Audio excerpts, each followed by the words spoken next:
کیوں؟ عسى ان يكون بغيضك يوما ما، ہو سکتا ہے کہ وہ کسی دن تمہارا دشمن بن جائے.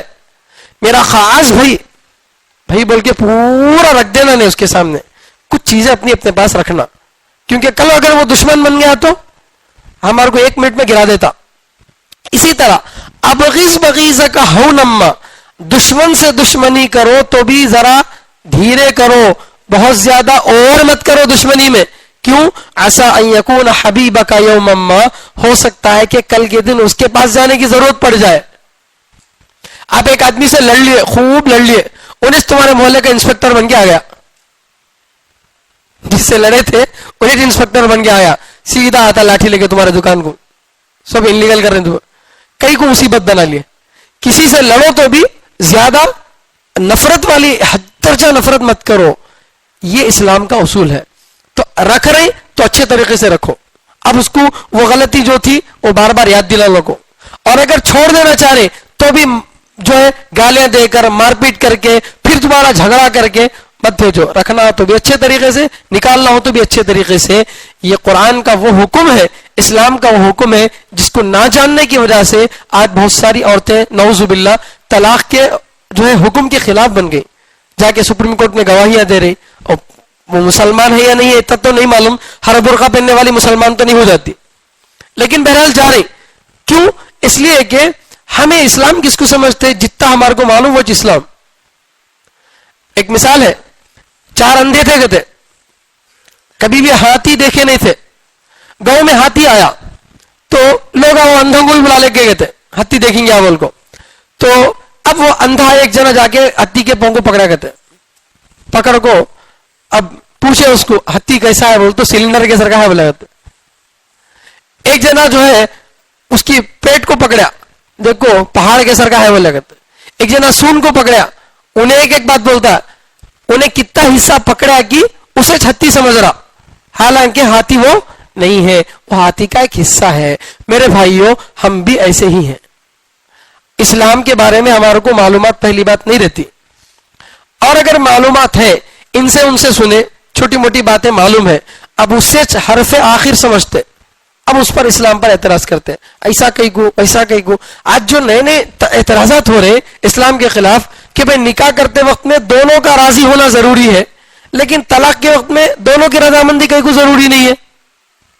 نکاح کرتے وقت میں دونوں سینا کرتے، اگریمنٹ کرتے، سب کرتے، لیکن طلاق کے وقت میں بیوی شوہر جو ہے بیوی کو طلاق بول دیا، میسج کر دیا، ای میل کر دیا، کسی کو بول کے بھیج دیا تو طلاق پڑ جاتی ہے. ایسا کیسا ہوتا؟ تو بھئی ایک پہلا جواب، ہر سوال کا جواب یہ ہے کہ اللہ کا حکم ہے. کیوں یہ نہیں پیدا ہونا؟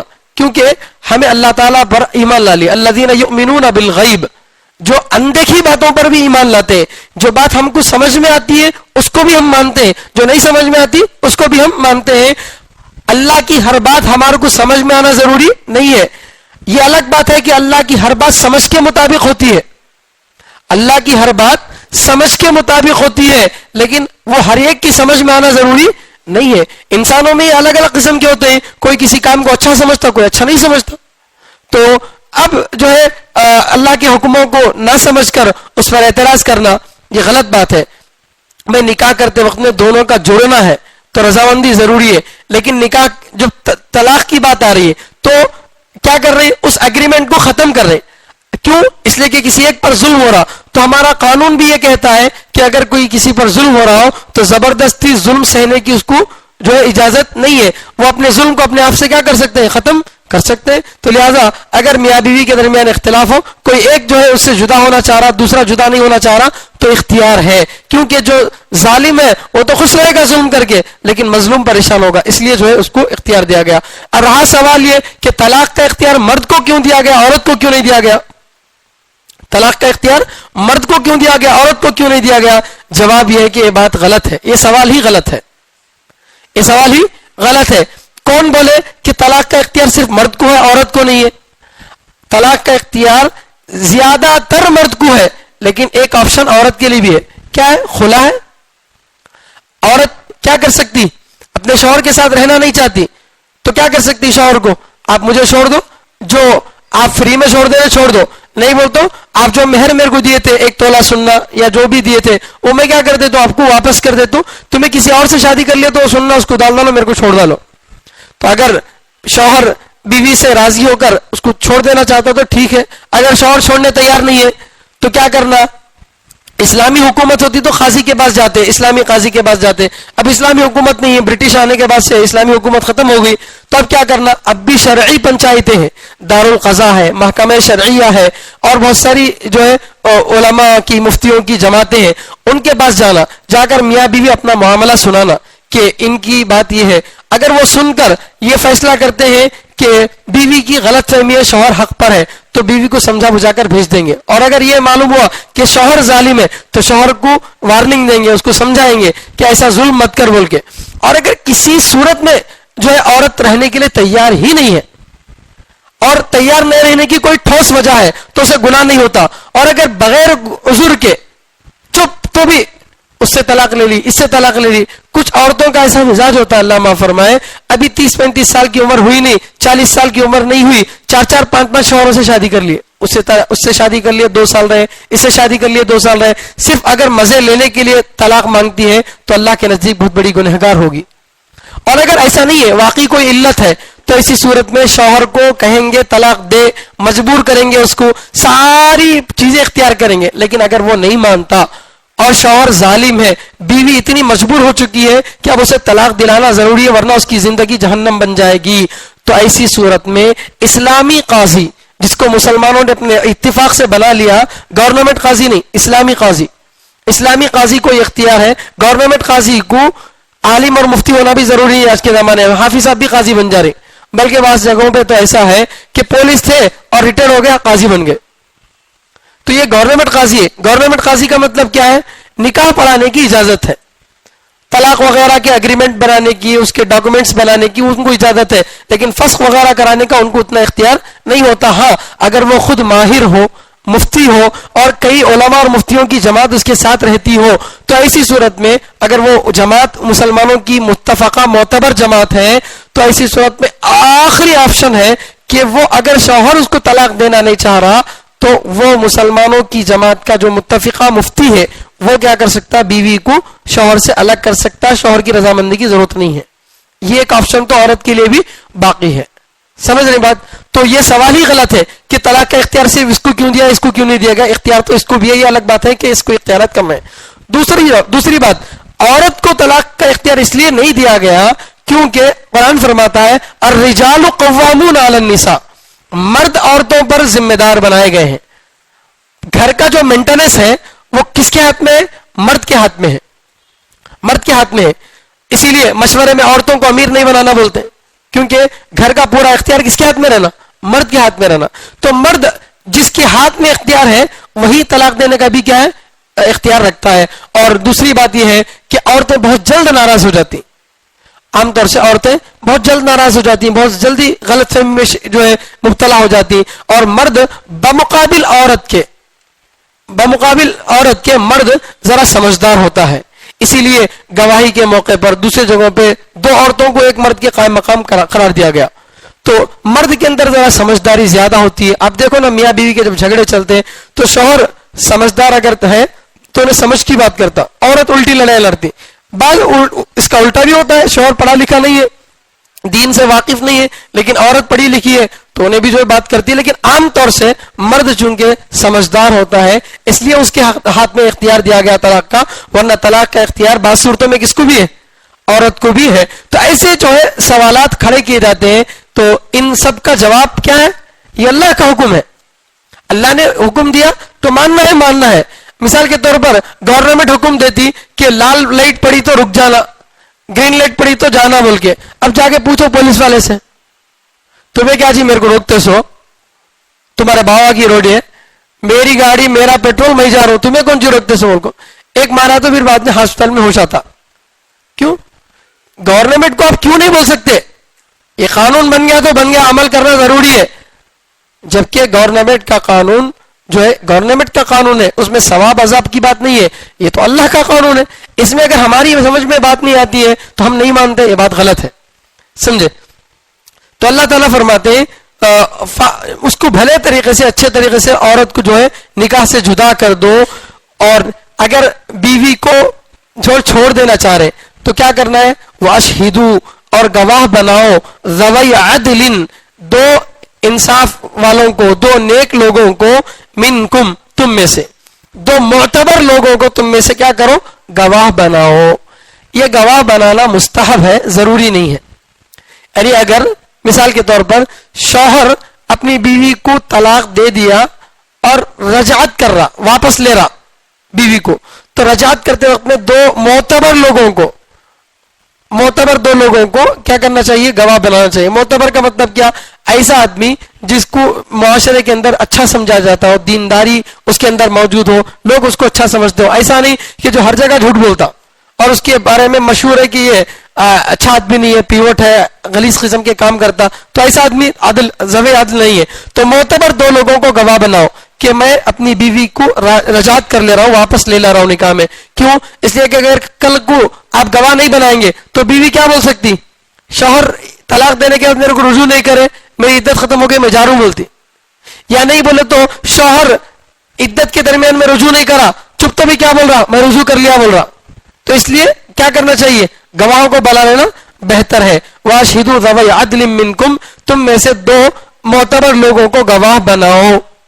اور یہ قرآن کا اور جگہوں پر بھی حکم ہے کہ معاملات کی جگہوں پہ کیا کرنا چاہیے؟ گواہ بنا لینا چاہیے. خرید و فروخت کے بارے میں قرآن کریم کی سب سے بڑی آیت ہے یا ایھا الذین آمنوا اذا تداینتم بدین الی اجل مسمى فاکتبوہ ولیکتب بینکم کاتب بالعدل ولا یأبى کاتب ان یکتب کما علمہ اللہ فلیکتب ولیملل للذی علیہ الحق. اس طریقے سے اللہ تعالیٰ پوری آیت میں یہ بتایا ہے، جس کا خلاصہ یہ ہے کہ معاملات جب ہو رہے ہوں تو اس صورت میں لکھا پٹی کرنا ضروری ہے. آپ اپنے خاص بھائی کچھ 10,000 روپے قرضہ دے رہے، میرا بھائی بول کے آپ بھروسہ کر کے دینا چاہے تو دے سکتے ہیں، لیکن بہتر کیا ہے کہ لکھا پٹی کر لو. لکھا پٹی نہیں کر سکتے بھائی تو کم سے کم دو معتبر لوگوں کو گواہ بناؤ، 4 لوگوں کے بیچ میں جو ہے پیسہ دو، تاکہ اگر اچانک بھائی کا انتقال ہو گیا یا آپ کا انتقال ہو گیا تو پیسے واپس آنے کی کوئی شکل رہتی، یا انہیں انکار کرا تو بھی کوئی گواہ موجود رہتا. تو معاملات کی جگہوں پہ کیا کرنا چاہیے؟ گواہ بنانا چاہیے. واشہدوا ذوی عدل منکم، تم میں سے دو معتبر لوگوں کو گواہ بناؤ. گواہ بنانے کا فائدہ بتایا ہمیں. واقیموا الشہادۃ للہ، اور اب اللہ تعالیٰ گواہی دینے والوں سے کہہ رہے کہ اے گواہی دینے والوں، اقیموا، تم درست رکھو، الشہادۃ، گواہی کو، للہ، اللہ کے لیے.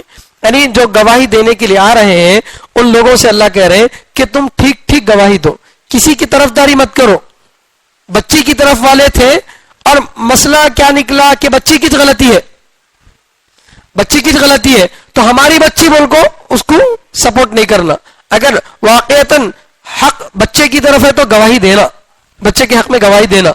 اور اگر اسی طرح بچے کی طرف والے گواہ تھے، اس کا دوست یا اس کا کوئی رشتہ دار تھا، تو اسی صورت میں انہیں اس کے سپورٹ صرف اس وجہ سے نہیں کرنا کہ میرا آدمی ہے، بلکہ حق اگر ہے تو برابر اپنا ہو یا غیر ہو. کونوا قوامین للہ شہداء بالقسط ولو علی انفسکم او الوالدین والاقربین. اللہ تعالیٰ فرماتے ہیں کہ حق بات، انصاف کی بات کہنے کی اگر ضرورت پڑے، خود اپنے خلاف بھی گواہی دینے کی ضرورت پڑے تو گواہی دو. آپ ایک وعدہ کرے تھے کسی سے، بعد میں جو آپ بھول گئے، یاد آیا تو اب میں بولا تو کہ سب پھنس جا، تو نہیں کرنا. اپنے خلاف بھی اگر حق کو قبول کرنا ہو تو کرو. اسی طرح اپنے ماں باپ کے خلاف یا اپنے رشتہ داروں کے خلاف بھی آپ کو حق بات بولنے کی ضرورت پڑے، حق گواہی دینے کی ضرورت پڑے تو دو، ورنہ آپ اللہ کے نزدیک پکڑے جاؤ گے. تو اللہ فرماتے ہیں واقیموا الشہادۃ للہ، اے گواہوں تم اللہ کے لیے درست گواہی دو. سمجھے؟ آج کل اللہ معاف فرمائے حال ایسا ہے کہ کورٹ کے باہر جیسے وکیل بیٹھے ہوئے رہتے ہیں، اسی طرح سے جھوٹے فراڈ گواہی بھی بیٹھے ہوتے ہیں. ان کو 5-10 ہزار روپے دے دو، کچھ بھی گواہی دے لیں گے، کچھ بھی گواہی دے لیں گے.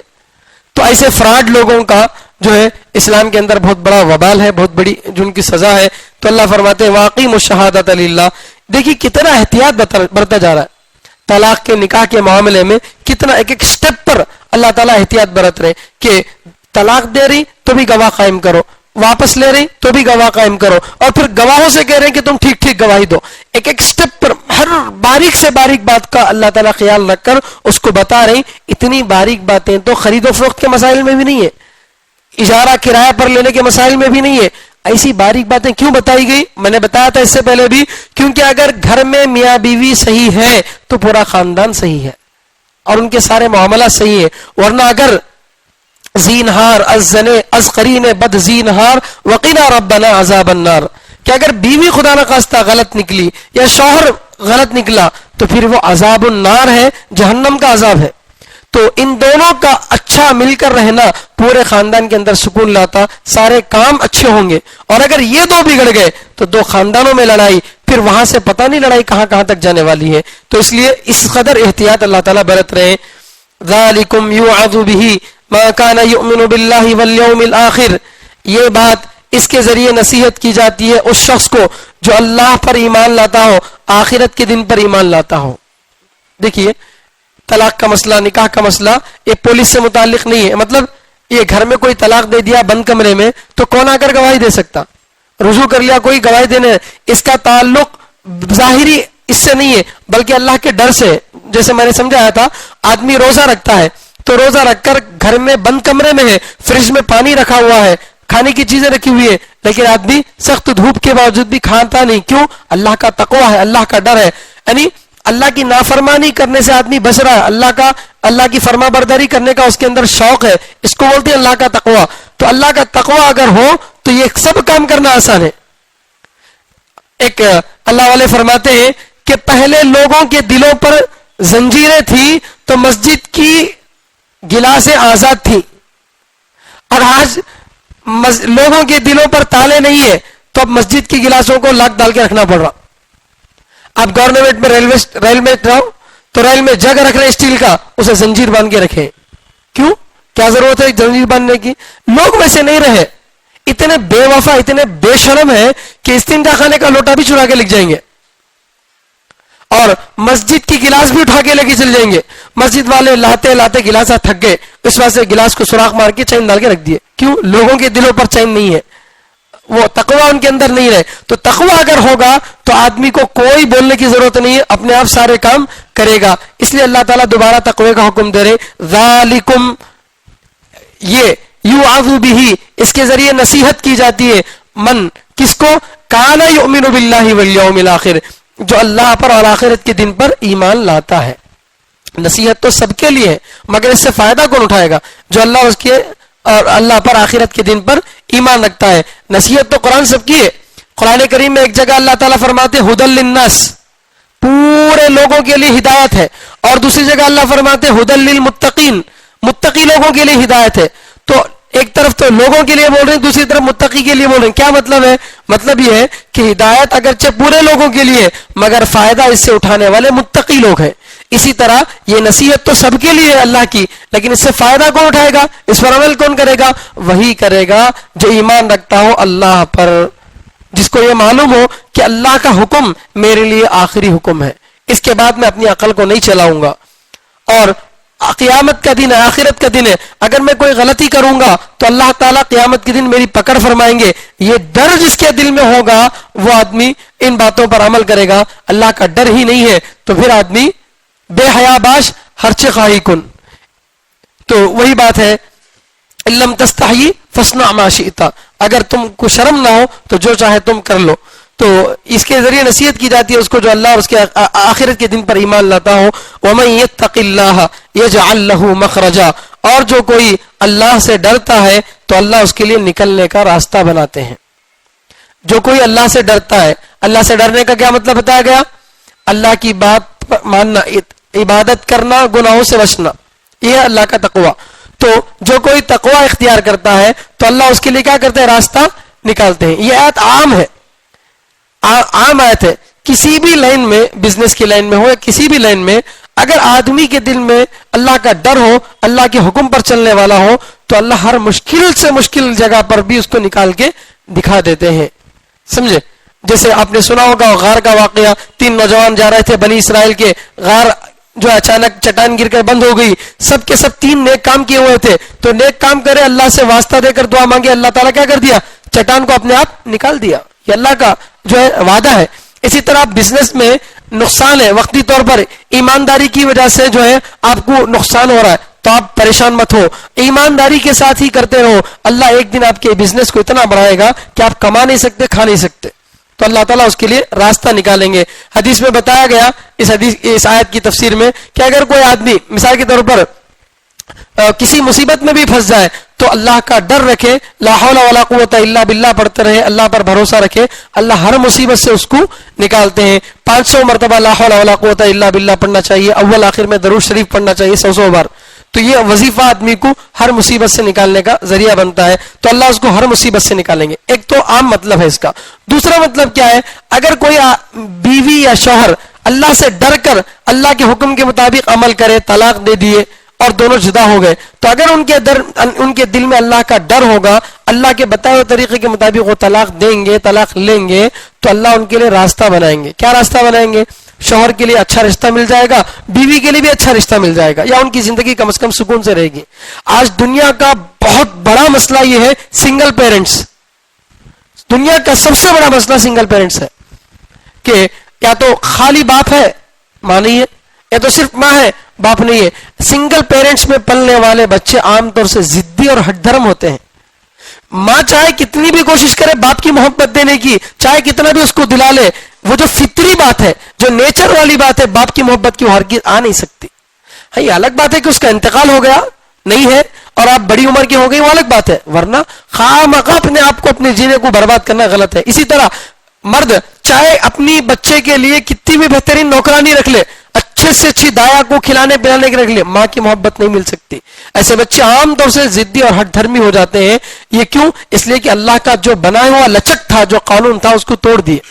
تو آج یہ تو اللہ فرماتے ہیں کہ قانون کے مطابق تم عمل کرو گے تو اللہ تمہارے لیے نکلنے کا راستہ بنائیں گے. وَيَرْزُقْهُ مِنْ حَيْثُ لَا يَحْتَسِبْ, ایسی جگہ سے اللہ روزی دیں گے جہاں سے وہ گمان بھی نہیں کرتا. روزی ایک تو کھانے پینے کو بھی بولتے, ایک مسئلہ یہ ہے کہ اس کو رشتہ اچھا دے دیے, طلاق شدہ عورت کو مناسب رشتہ دے دیے, اور اسی طرح جو مرد اپنی بیوی کو چھوڑ دیا تھا اس کے لیے بھی مناسب رشتہ مل جائے گا. یہ کب؟ جبکہ وہ اللہ کا تقوی رکھے ہو. خامخواہ ظلم کرنے کے لیے, ستانے کے لیے اگر عورت کو کرا تو اس سے تو طلاق لے لیا, لیکن اب کسی کا رشتہ نہیں آ رہا, کوئی اپنی بیٹی کو دینے کے لیے تیار نہیں ہے. یہ حالت ہو جاتی. بہت سارے لوگوں کو دیکھا ہم نے کہ اپنی طاقت پر, اپنی خوبصورتی پر گھمنڈ کر کے بیوی کو چھوڑ دیا, لیکن اب کوئی دینے کے لیے تیار نہیں. یا عورت اپنی خوبصورتی ناز کی وجہ سے شوہر سے طلاق لے لی, لیکن اب کوئی رشتہ دینے کے لیے تیار نہیں ہے. ایسا نہیں ہوگا اگر اللہ کا تقوی ہو. وَيَرْزُقْهُ مِنْ حَيْثُ لَا يَحْتَسِبْ, ایسی جگہ سے اللہ اس کو روزی عطا فرمائیں گے جہاں سے وہ گمان بھی نہیں رکھتا. چنانچہ حدیث میں آتا ہے کہ ہر دن صبح کے وقت میں پرندے خالی پیٹ نکلتے ہیں, تغدو خماسا وتروح بطانا, کہ لو انکم تتوکلون علی اللہ حق توکلہ لرزقکم کما یرزق الطیور تغدو خماسا وتروح بطانا. اگر تم اللہ پر ایسا بھروسہ رکھو جیسے اللہ پر بھروسہ رکھنے کا حق ہے, تو اللہ تم کو ایسی روزی دیں گے جیسے پرندوں کو دیتے ہیں. پرندے صبح خالی پیٹ اپنے گھر سے نکلتے ہیں, گھونسلے سے نکلتے ہیں, اور شام کو پیٹ بھر کر واپس آتے ہیں. یہاں پر اپنی بات کو مکمل کرتا ہوں, چونکہ آگے تقوی اور توکل سے متعلق بھی بہت ساری باتیں ہیں. اللہ تعالیٰ سے دعا کہ اللہ تعالیٰ ہم سب کو کہنے سننے سے زیادہ عمل کرنے کی توفیق عطا فرمائے. سبحان اللہ و بحمدہ, سبحانک اللہم و بحمدک, ونشہد ان لا الہ الا انت ونستغفرک ونتوب الیک.